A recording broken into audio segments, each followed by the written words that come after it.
Hello all, welcome to lecture 10 on predictive regression, predictive analytics, regression and classification course. In this lecture, we will be doing hands-on with Python. So first, we will open I have a notebook, particular notebook. Let me open that notebook.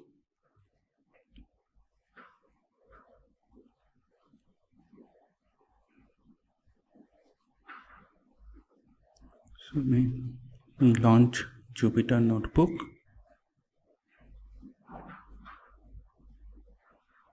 First thing, what we are doing here, we are calling bunch of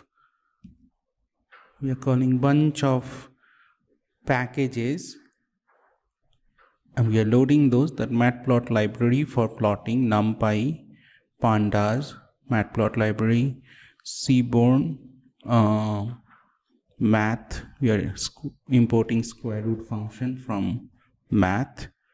Then from sklearn datasets, we are importing Boston datasets. Then from sklearn, we are model selection. We are importing trend, test, split functions, linear regression, Ridge, CV, and mean squared error, and variance inflation factor. So we are going to work with Boston house price data. So let me just compile all these things. So now they are all compiled.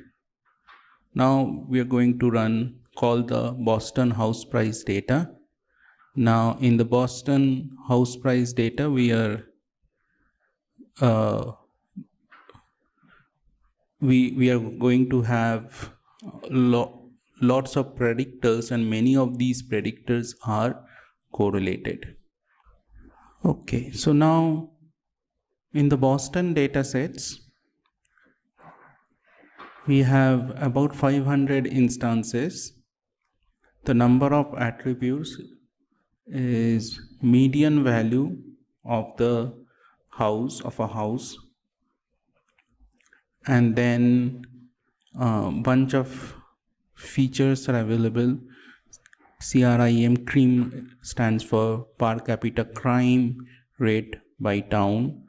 ZN stands for proportion of residential land zone for lots over 25,000 square feet.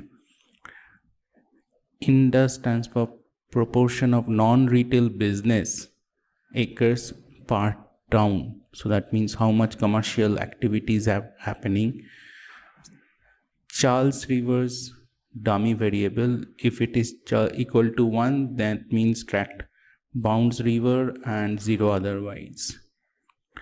NOx stands for nitric oxide concentration. So basically in that area of the house, what is the air pollution level. RM stands for average number of rooms per dwelling. H stands for the proportion of owner occupied units built prior to 1940. So weighted distance to 5 Boston employment centers. Index of accessibility to radial highways. Full value of property tax. Pupil teacher ratio in the town, that how good the school is. Then lower status of the population, median value of the owner occupied homes. So what is the value of the owner occupied homes? That is what we are going to predict. So here is the data set. Actually was first available from the UCL machine learning housing dataset. Typically it is known as also Boston housing dataset. Here is the reference of the dataset. So let's take a peek of the data. If you run so here is it has 506 instances and 14 cases. So 2, 3, So this crime to L stat, this is essentially, these are all feature variable, and price is the last column. Price is the predictor, the dependent or target variable. So if we just get the features, so here we are just getting the features, and in this piece of code we are just running we are getting the price. Here we are in this place, we are just splitting the data into train and test. Here we are splitting the data into train and test, and then we are doing some exploratory data analysis on the history. So one thing in the training and testing, we are keeping 30% of the data for test and 70% of the data for training. Now we are doing some exploratory data analysis on the training data set. Here we are drawing the correlation matrix. Now if you look into the correlation matrix, you will find an interesting phenomena. So these dark purple, which are near negative 0.7, so with this DIS, we are seeing that crime, Indus, Knox, age, all these are quite strongly correlated. So there are quite a few variables are strongly correlated with DIS. What was the DIS? Let us go up and check it out.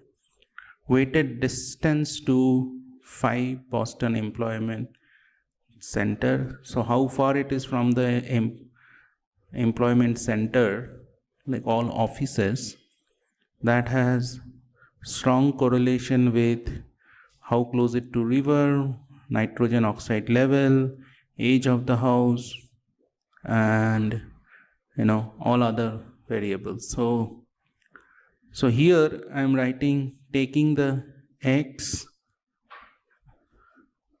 and then I am just running the variance inflation factor on this for a given values, and then here all the VIF are being printed. So what we are seeing for Knox, the high, and RM, the variance inflation factor is very high. PT ratio. Okay, what is PT ratio? Let us check it out. What was the PT ratio? Pupil teachers ratio has very strong correlation with multicollinearity variance inflation factor. So there is a quite significant variance inflation factor indicates that there is a quite significant multicollinearity present. So significant multicollinearity present in the data set. Okay, so first we fit simple linear regression model.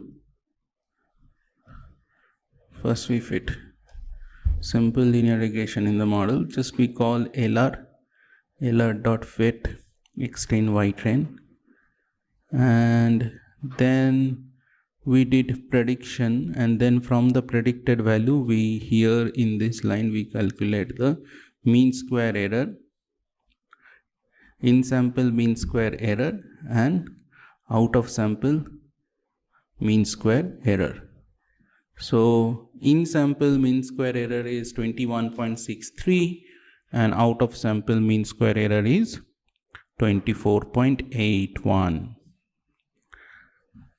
Now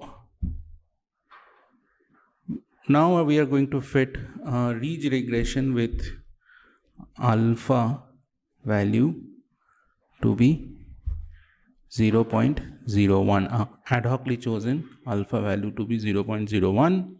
So we just fit that model, and now for that fitted regression model, the in sample and out of the sample RMSE we calculated 21.63 and 24.8. So for ad hocly chosen alpha gives us some value which is some in sample and some out of sample RMSE, which is close to the linear regression. Now if we fit a Ridge regression with a very high alpha value, means lot of penalty, there will be too much smoothing. We choose alpha equal to 100. So what happens? If we do that, so what we are seeing that out of sample RMSE now is too high. In sample is somewhere in the same range, 2.21.63 for some reason, but out of sample RMSE now it's too high. We cannot really do that. So we fit regression with a different value of alpha, cross-validated k-fold cross-validation method. So Ridge CV essentially implement the Ridge regression with k-fold cross-validation, and it computes the computation CVMSE, like mean square error. These are the mean square error we are seeing.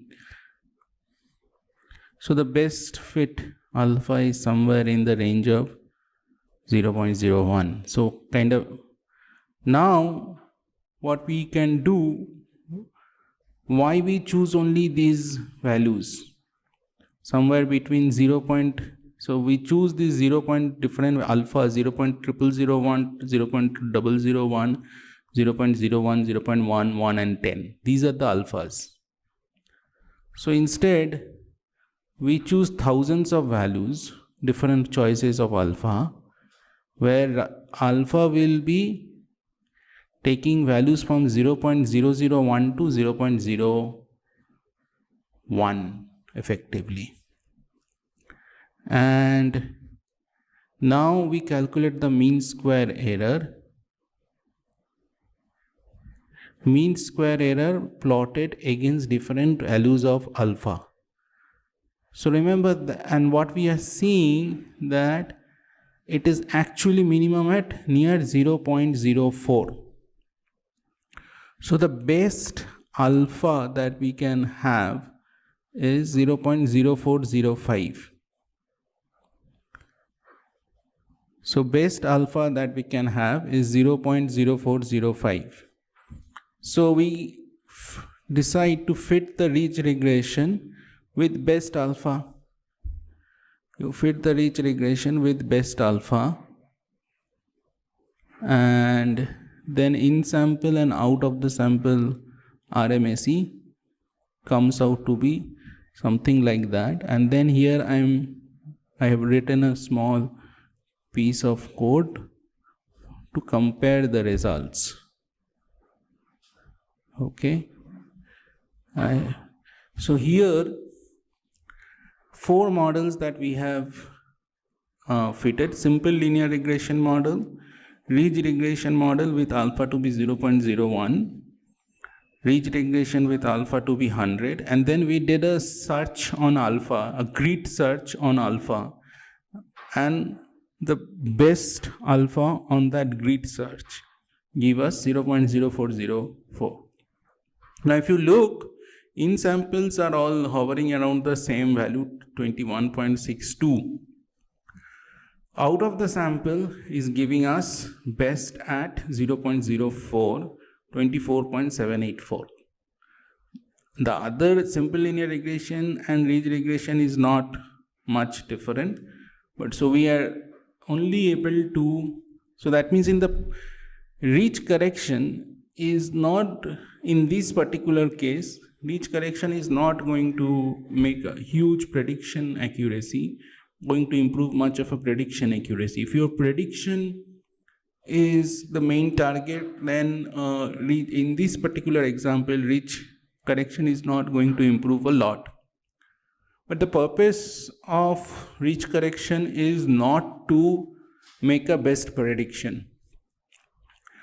The purpose of ridge correction is to reduce the multicollinearity in the data so that you can do a good statistical inference. So you have to keep that in mind. What is the purpose of the tool? If you hope that you will do ridge correction and that will somehow reduce your predictive accuracy, increase your predictive accuracy and reduce your mean square error too significantly, that will not happen. So the purpose of the ridge correction, remember that, to reduce the standard error. So my suggestion is, go check in the next, you should try that if it has able to reduce the, it is a self assignment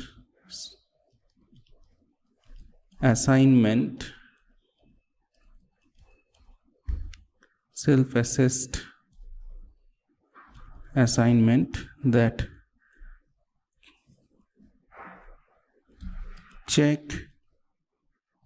if ridge correction helps to reduce standard error.